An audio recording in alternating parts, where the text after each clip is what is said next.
dando continuidade à nossa série de listas dos meus favoritos de cada década. Hoje eu vou listar e comentar um pouco sobre os favoritos dos anos 60. Já postei as listas de todas as décadas após os anos 60. Os vídeos estão na minha playlist de listas aqui do canal. Como vocês já sabem, essa é uma lista pessoal, é uma lista de favoritos, né?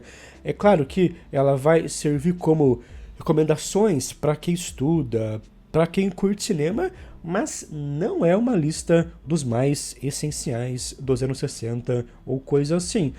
É uma lista pessoal com os meus favoritos, mas beleza, vamos começar. Em 10º lugar, o Estrela Encoberta de Nuvens, do Ritwik Ghatak. Estrela Encoberta de Nuvens é um filme indiano que mostra uma família de refugiados em Calcutá após a partição de Bengala e dá mais ênfase para a filha, que está sempre se sacrificando pelos outros e tem um fim trágico. Esse trabalho faz parte de uma tendência mais específica do cinema indiano chamada cinema paralelo, uma tendência bem forte em Bengala Ocidental que é marcada por uma certa abordagem mais realista e temáticas sociais. O próprio Satyajit Ray, que ficou até mais famoso que o Ghatak, né, também fez parte dessa tendência. Até a abordagem desse longa lembra um pouco o próprio Canção da Estrada do Satyajit, principalmente em como o diretor usa aquele local da casa e aquelas ações do dia a dia para revelar aspectos essenciais dos personagens, mas esse trabalho especificamente tem um uso bem interessante da profundidade de campo. Ele coloca ali alguns personagens mais próximos da câmera e outros longe quando vai compor as situações dramáticas e também explora closes bem expressivos. Ele é menos contemplativo do que o Canção da Estrada porque é muito mais focado em diálogos e na interação entre os personagens. Como esse diretor vem de uma formação mais teatral, o trabalho é bastante focado em diálogos e na relação direta entre os que estão em cena, porém a maneira que ele mostra os personagens nunca é banal. Ele constrói muito bem essa figura da filha. Ela é quase que uma santa, quase que uma mártir. Ela se doa muito para os outros e existem algumas escolhas estéticas que até elevam a figura dela de alguma maneira. Em 9º lugar, o Viagem ao Fim do Mundo, do Fernando Cone Campos. Esse trabalho está mais ligado ao movimento do cinema marginal e acompanha passageiros de um voo comercial que entram ali, cada um ao seu modo, em uma crise psicológica. Ele narra essa crise através de uma estrutura bem livre e bem experimental que possui vários elementos ensaísticos, elementos de um filme ensaio. Ele até vai usar formatos diferentes nessa estrutura. Usa fotografias, revistas, imagens de arquivo, pinturas, entrevistas.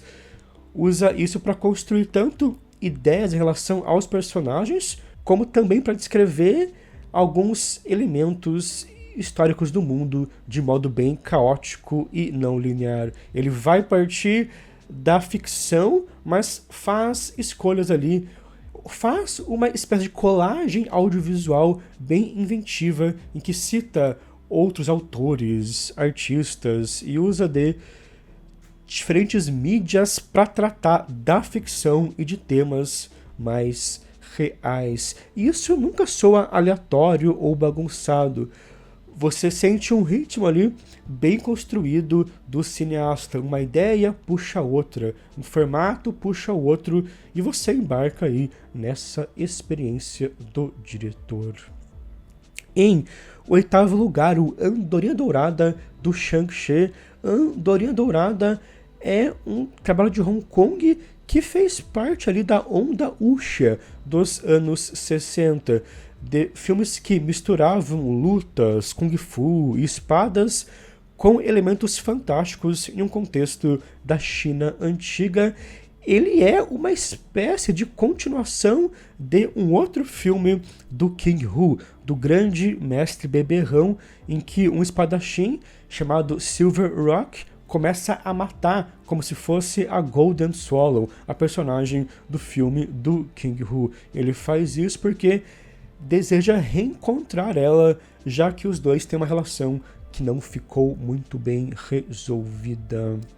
Diferente da abordagem do King Hu nos seus próprios wuxia, o Shang-Chi tem uma pegada bem mais realista. Ele usa, por exemplo, câmera na mão, e as lutas têm um aspecto muito mais cru, muito mais agressivo e violento do que solene ou teatral, como eram as lutas nos filmes do King Hu. E mesmo quando ele estiliza as imagens, ele é um pouco mais prático.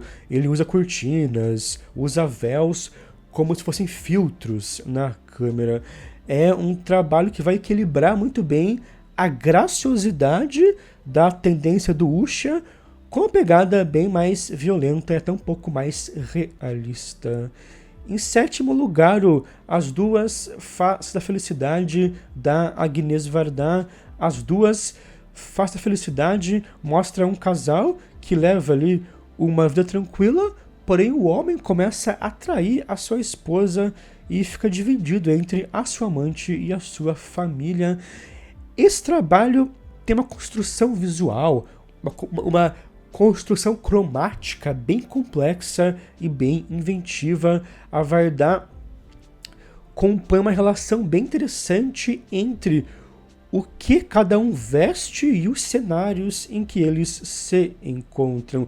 Ela usa muito bem as mulheres para impor um tom cromático nas cenas que irá dialogar com uma certa harmonia ou melancolia do que se passa em cena. E também retrata o filme a partir de situações que nos remetem a situações de pinturas impressionistas. A Varda tem um interesse muito grande por pintura, né? Essa foi uma referência para ela desde sempre. Então, muito do conceito visual da obra, para além do figurino e da arte, vai ter uma relação bem particular com a pintura, com a cor, com as formas em cena de maneira geral. Uma relação que nunca vai depender de uma certa psicologia das cores, meio padrão, mas trata isso de modo bem livre e bem inventivo. As cores passam sensações, ela até faz ali algum jogo com cores complementares, mas nunca a partir de uma cartilha óbvia. Em sexto lugar, o Viver a Vida. Viver a Vida é um longa do Godard com a Ana Karina, que mostra essa mulher que tem o sonho de ser atriz, abandona a sua família, mas acaba virando prostituta.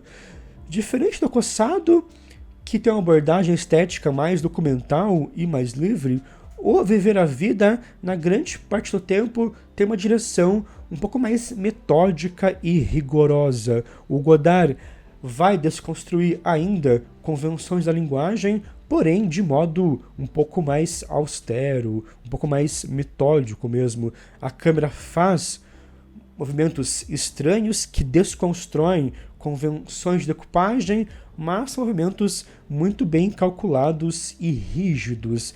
A câmera faz, por exemplo, enquadramentos que rejeitam uma clareza, que filmam as pessoas de costas, faz composições bem minimalistas, mas o plano em várias cenas está fixo e as composições se mostram mais calculadas. É uma câmera que ainda vai desconstruir a cena e o espaço, mas faz isso de modo muito rígido, muito controlador. A personagem está ali numa crise constante e essa abordagem estética mais controladora confina a personagem nos espaços aflitivos do seu dia a dia. Até lembra um pouco alguns filmes da Chantal Akerman que possuem essa abordagem também mais rigorosa, mais metódica, que prende as personagens nos espaços limitados dos seus cotidianos. Em quinto lugar, o Enforcamento. O Enforcamento é um filme japonês que pode ser relacionado ao movimento da Nuberu-Bago, a uma tendência moderna japonesa, e é sobre um coreano que é sentenciado à morte, mas ele sobrevive à execução, e aí as autoridades entram num certo dilema moral e jurídico sobre o que fazer com essa pessoa. É um trabalho que começa discutindo a pena de morte e até ali uma espécie de falta de moral do Estado, do país nesse aspecto. O diretor é bastante crítico, né, a essa prática, mas aos poucos ele vira um pequeno estudo sobre a representação, sobre a encenação, na medida que o próprio filme questiona a sua realidade e o que ela representa. Na medida que ele vai desconstruindo as suas situações, ele também flerta com outros tons. Ele vai de um tom meio absurdo e fantasioso para algo mais humorado, para quase uma comédia até, mas ainda assim nunca fica irregular ou aleatório. O rigor da direção do Oshima cria uma unidade para essa variação de tons e também aborda isso com bastante seriedade.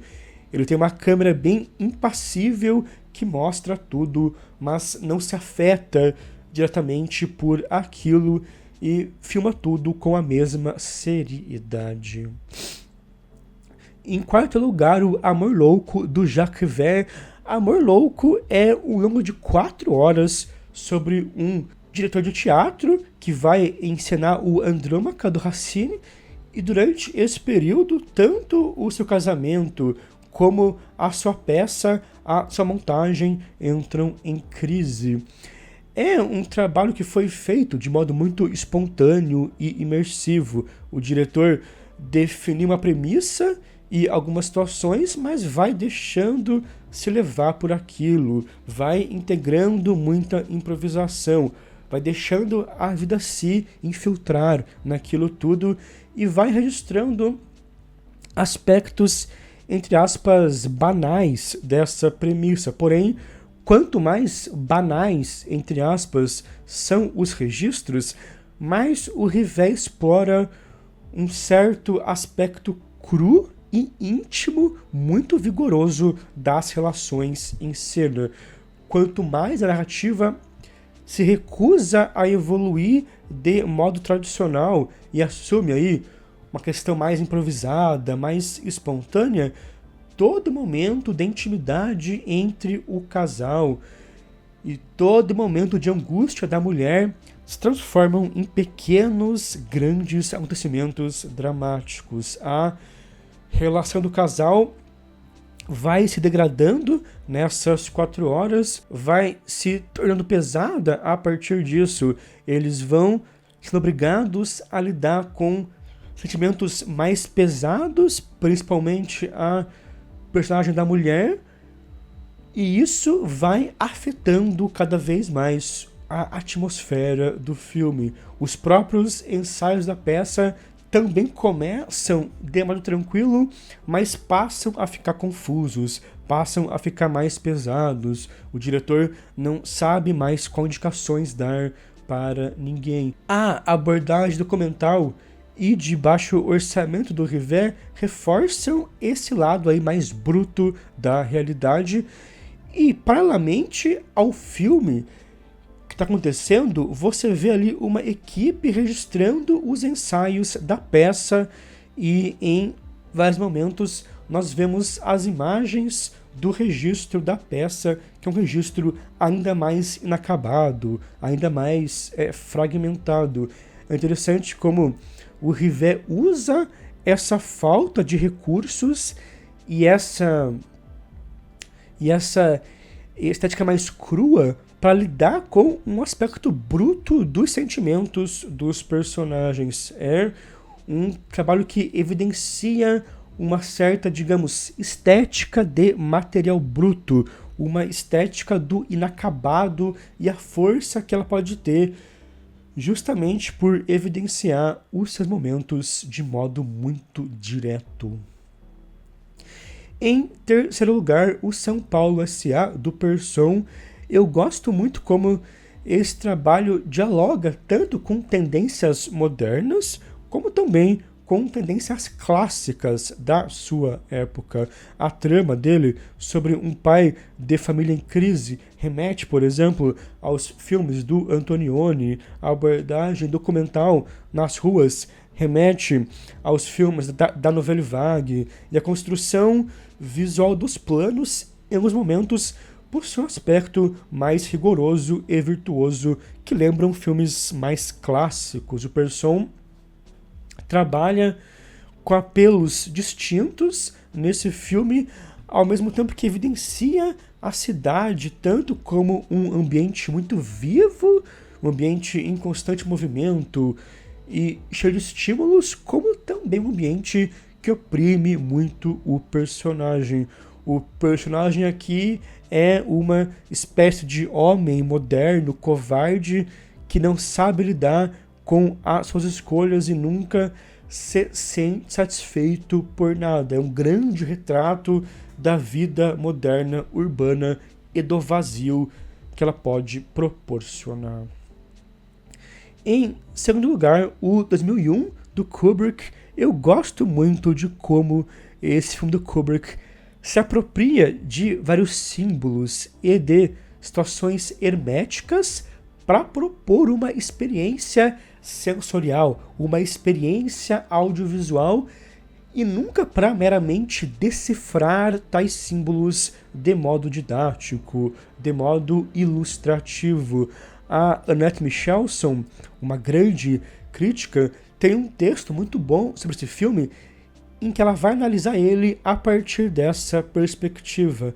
Ela diz que, apesar desse filme ser muito sugestivo, dele projetar uma certa herança de mitos, de fantasias e reflexões sobre a origem e o futuro do homem, apesar disso, ele não demonstra interesse em tentar decifrar tais temas. O interesse do filme é pela sua própria declaração formal. O filme é uma evidência dos seus próprios sentidos. Ele quer oferecer uma experiência audiovisual imediata e acabou. Claro que os seus temas serão muito ricos, irão propor debates, mas ele não quer resolver aquilo em cena. Ele se aproveita dos mistérios de tais temas, do peso atemporal que eles carregam, para propor uma experiência de sentidos muito rica. Nesse ponto, ele me lembra muito o Tarkovsky também, né? O Tarkovsky era um cineasta que lidava com temas universais, com elementos simbólicos, com temas metafísicos, com temas religiosos até, mas nunca se limitava a decifrar tais mistérios, né? Ele queria evidenciar a potência daquilo a partir de uma abordagem mais universal, a partir da força daqueles símbolos propriamente e não do que eles podem talvez significar. E em primeiríssimo lugar, o Jardim de Guerra, do Neville de Almeida. O Jardim de Guerra conta a história de um jovem sem muita perspectiva, que conhece uma cineasta, se apaixona por ela, e como ele vive sem dinheiro, um cara oferece uma quantia em dólar para ele levar uma mala até um navio no porto. Porém, quando vai levar a mala, é preso, é levado para uma instituição em que é torturado constantemente, e a partir dali, de quando ele é preso, o filme vira um pesadelo kafkiano que sugere uma relação bem direta com a ditadura militar brasileira. Você nunca sabe aonde ele está, nunca sabe o que as pessoas querem dele, e como alguns cenários são bem minimalistas, algumas cenas de tortura acontecem em um espaço totalmente branco, o que realça as ações dos agentes, realça a tortura e a presença dos personagens, dos corpos em cena. O Neville filma também muita coisa com a câmera na mão, lida muito bem com esse contraste aí entre um espaço mais formal e uma abordagem mais realista e documental com a câmera. Eu gosto principalmente em como esse longa tem uma relação crítica muito clara e direta com a ditadura, mas aborda aquilo como se fosse uma distopia em que nada possui uma identidade definida. Ele repensa muito bem o que seria a experiência de um preso político que nunca sabe o que está acontecendo. No começo, ele é um típico filme de contracultura, você vê lá o cara curtindo e se entregando de corpo e alma a tudo aquilo, mas depois ele fica muito violento e inverte totalmente esse tom. Fica bem mais cru, bem mais sombrio mesmo. É um dos filmes brasileiros que melhor integra um aspecto político crítico com uma questão formal muito inventiva e muito política também nessa forma, nesse meio de filmar. Mas é isso, esse foi o meu top 10 dos anos 60. Foi uma década, né, bastante essencial para certos movimentos do moderno.